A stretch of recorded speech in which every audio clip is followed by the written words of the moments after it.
Mr. Whiteman, you mentioned potential improvements. What are some things you can point to that you do think the district could improve? Because as Ms. Groszek said, there's always room for growth. There's always And how could you help do that as a board member? Well, I think there's some areas that I would like to see improved. I know, like the Excel Tech program. My son is actually in construction trades and likes it.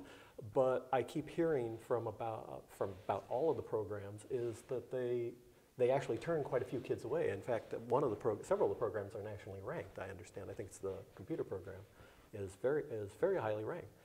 But what is concerning me here is they have a lot of the top 40, the top 10%, however you want to do it, of students. They're doing well. They've got advanced placement programs. That's good. But we've also got this middle of the road people that if we're turning people away from the Excel Tech, which is the trades and stuff, as examples, why aren't we trying to increase that to some degree? Why are we turning kids away? I mean, are they going to be graduating and then not have any real skills to sell out there? That's not going to be a good thing, I don't think. I think there's a lot of kids that we're graduating, not only in Mayfield, but a lot of schools, but Mayfield, I think true with Mayfield, is they don't have the skills because they didn't get into these programs, and what are they going to do when they get out? And that's one thing I think that needs some work, and that's one area I'd like to hear something about. Okay. Actually, when it comes to the Excel Tech programs, you're right. There is only so much room in some of the programs, and that's something that we're constantly addressing and trying to expand. But one can only expand as quickly as funds and availability is there, because it would be ill-advised to bring a large group of people in and not be able to service them appropriately. So what does happen with Excel Tech programming is students apply, much like you apply to a college or anything else, and are interviewed and selected from that basis.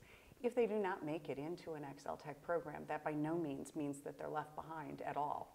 In fact, there's a lot of other programming that is available. That specific program is not something that they may be part of, but there always is other pieces and parts, and we do our best, again, to keep our focus on every student every day so that no one is left behind, so that they always are able to move to their highest potential. So what's something you think the district could improve? As far as? Anything. Sky's the limit. Sky's What comes to your mind when I ask that question? What's top of mind?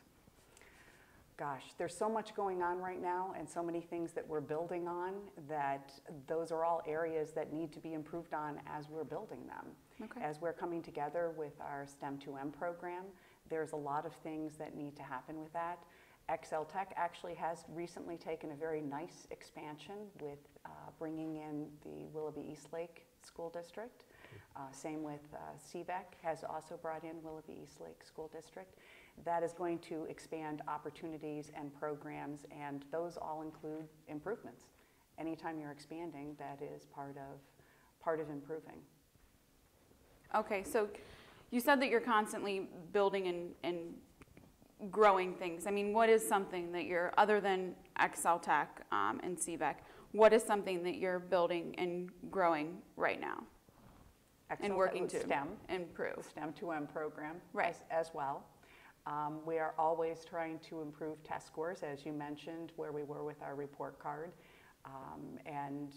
We have, right now, we are at the highest level in our SAT, ACT scores, and AP scores. So those are things that we have constantly been trying to improve and will continue to improve. Although we are at our best level now, again, there is no rest. You keep moving. Specifically, what is the district doing to improve ACT and SAT scores? And as a board member, how have you been a part of that?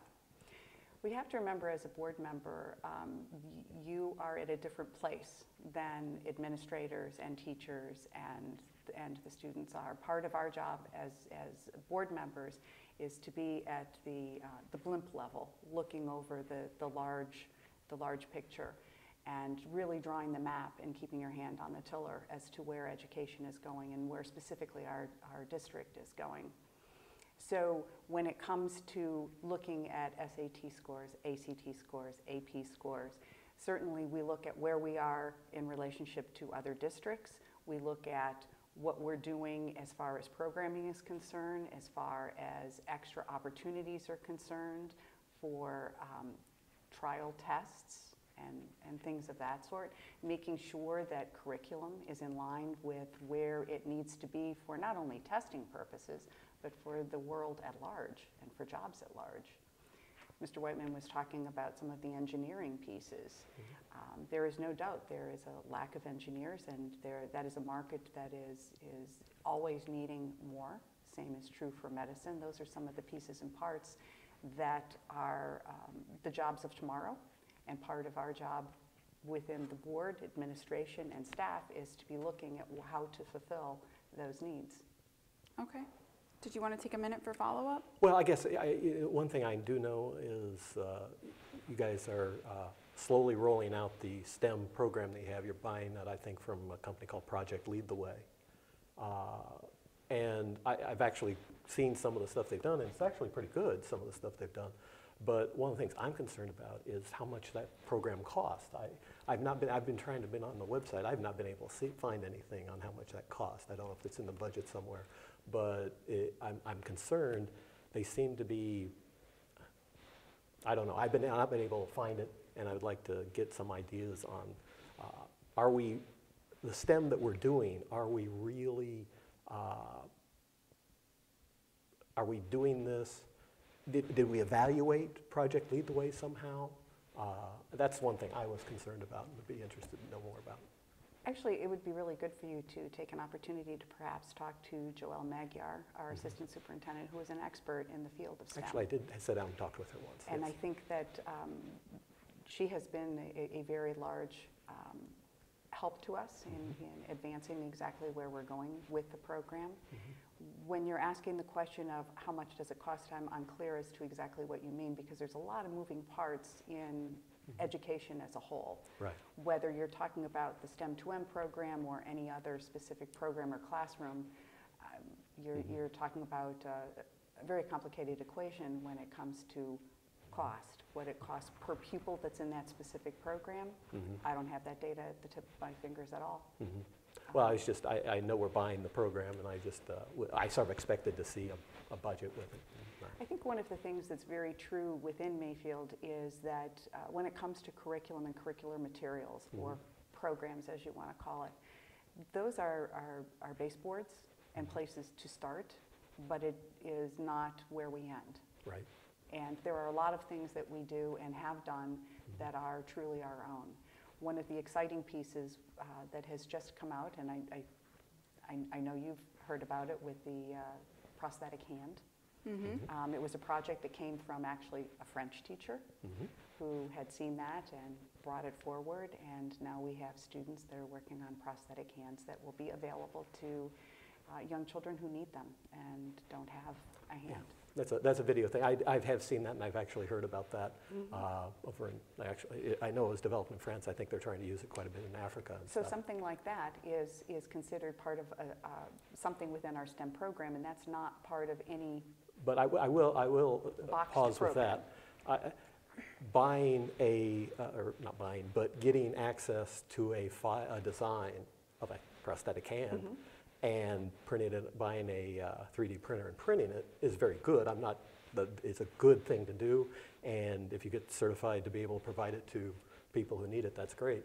But that is not a design process necessarily. That's not coming up with the actual mechanics of doing that. And that's a little bit different situation. Okay. So.